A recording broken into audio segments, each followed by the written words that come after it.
All right, so we're diving into Jay-Z's debut album, Reasonable Doubt.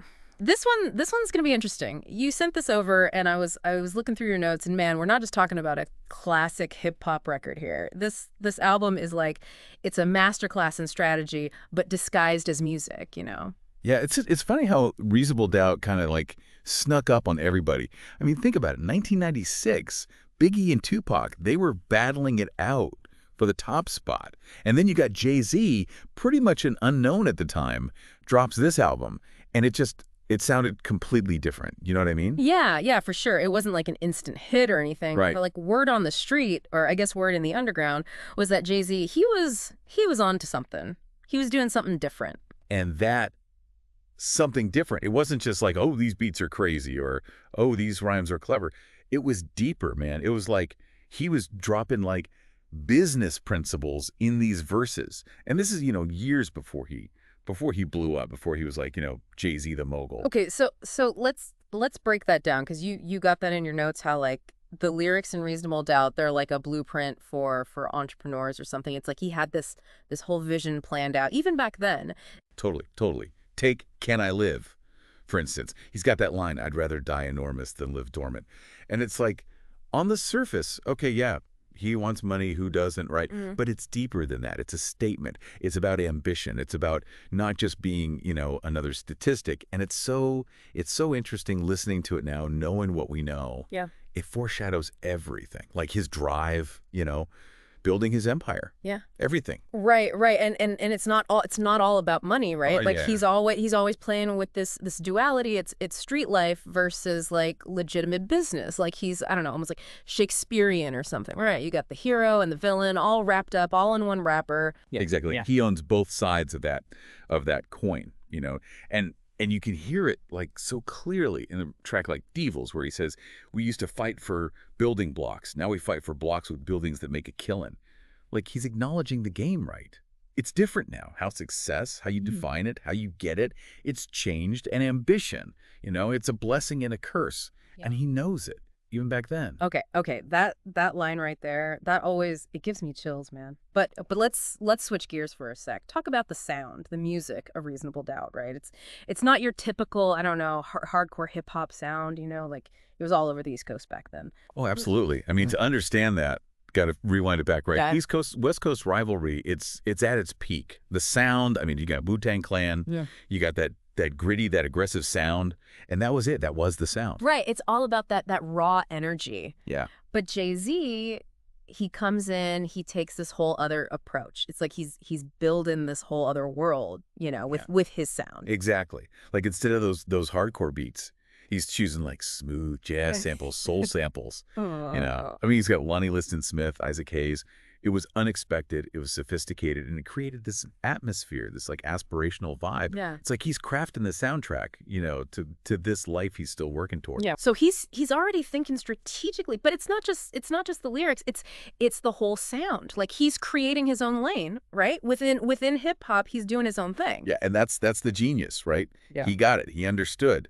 Sonic branding, man, just as important as the lyrics. He was creating a whole experience, not just making music. Speaking of an experience, I mean, can we just talk about that album cover for a minute? Oh man. Because wow, iconic. You don't see that every day. You got this up and coming rapper looking like a young Godfather, with the suit, the fedora, the whole thing. It's a power move, man. Like it's so deliberate, and it's like it just reinforces everything we're talking about, right? It's the ambition, it's the strategy, that line, that blurry line between the streets and like legitimate business. It's all right there. Yeah, it's like he's saying, I'm not just here to rap. Like I'm here to build an empire. And that visual, that image, it stuck with people. Even if you didn't, if you weren't listening to his music, you saw that cover and you knew this guy. He was going places. It's like branding genius, really. Yeah. And it worked. But let's get back to the music for a sec. When you really listen to Reasonable Doubt, there's this like sonic cohesion. Like every track, every sound, it's intentional, Yeah. Yeah. Even the production, it feels strategic. Like he's building this whole world, like we were saying. Yeah, right. Exactly. And it's not just the samples he chooses, it's how they're used. Like Dead Presidents II. That's like a masterclass in sampling right there. You got that Lonnie Liston Smith sample, A Garden of Peace, but it's just that piano riff, that smooth, almost hypnotic piano, and it creates this backdrop, for these lyrics about wealth, about ambition. It's perfect. I never thought about it like that, but you're right. The music, it sets the mood. It's like that feeling of like striving, reaching for something bigger. Exactly. And then he does it again on Feelin' It. Yeah. Samples Weldon Irvine's Memories Live, but this time it's strings, it's horns, and it just adds this layer of sophistication, like he's painting this picture of success, even if he's not quite there yet himself. It's like he's bringing you into his world, that world that's somewhere between the streets and the boardrooms. Yes, exactly. And that leads us to another really important part of Reasonable Doubt, the flow, the wordplay. Jay-Z's lyrics on this album, man, they're next level. Like he's got these intricate rhyme schemes, but it's still conversational, Like even when the verses get complex, it sounds effortless. Oh, totally. And the way he switches up his flow, too. Like he can go from smooth to like sharp and aggressive all in one verse. Exactly. And the wordplay, man. The wordplay, double entendres, metaphors, internal rhymes, you name it. He's doing it. It's like he's showing you like, yo, I'm a master of language. Can you give an example? I feel like I'm starting to catch these things more now just talking about it, but yeah. Okay. Listen to Dead Presidents II again. He says, I'm out for presidents to represent me. Right. So at first you think, oh, okay, money. He wants the money. But it's deeper, man. He's talking about power. Like he wants to control his own destiny, like a president. Wow, I never even caught that before. It's like every line, it has like multiple meanings. Right, and that's what makes this album so good. You can listen to it over and over again, and you always discover something new. Yeah. Like peeling back the layers of an onion or something. Okay, so speaking of layers, let's talk about the legacy, right? Reasonable Doubt.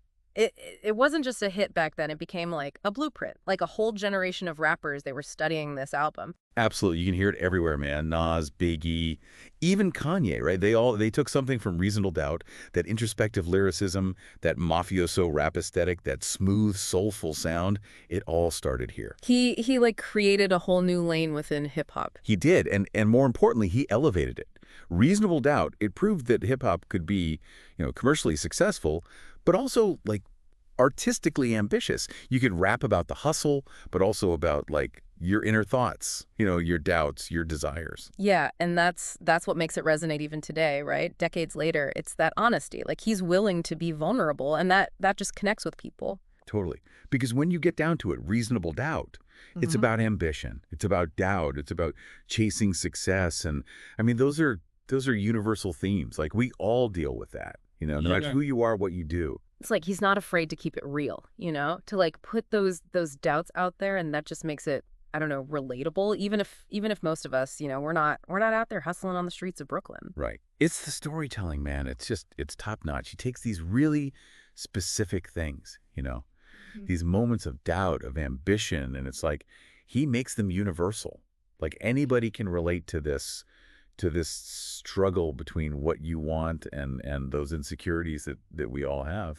Yeah, and that's got to be why it's still so good, right? Like it's not a throwback or anything. It goes beyond that. Like listen to it today, right now, 2024, it still hits you, That feeling, that ambition, that doubt, the cost of success, it's the same now as it was back then, back in 96.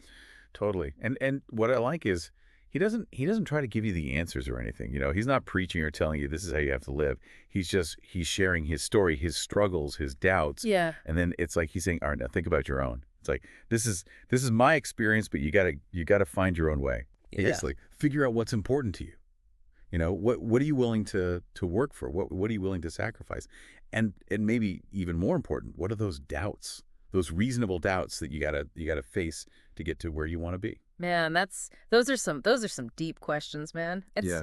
It's no wonder everybody's still talking about this album. It's more than music at this point, Oh, yeah. It's like, I don't know, a cultural, what's the word? A touchstone or something. It really is. I mean, it just shows you how powerful music can be. Yeah. Right. It's not just something to listen to. It makes you think. It challenges you. It can even like inspire you. That's it. That's it. Well, I think we unpacked that one pretty good. Reasonable Doubt. Yeah, we went deep on this one, man. From like the whole historical context to like breaking down the lyrics.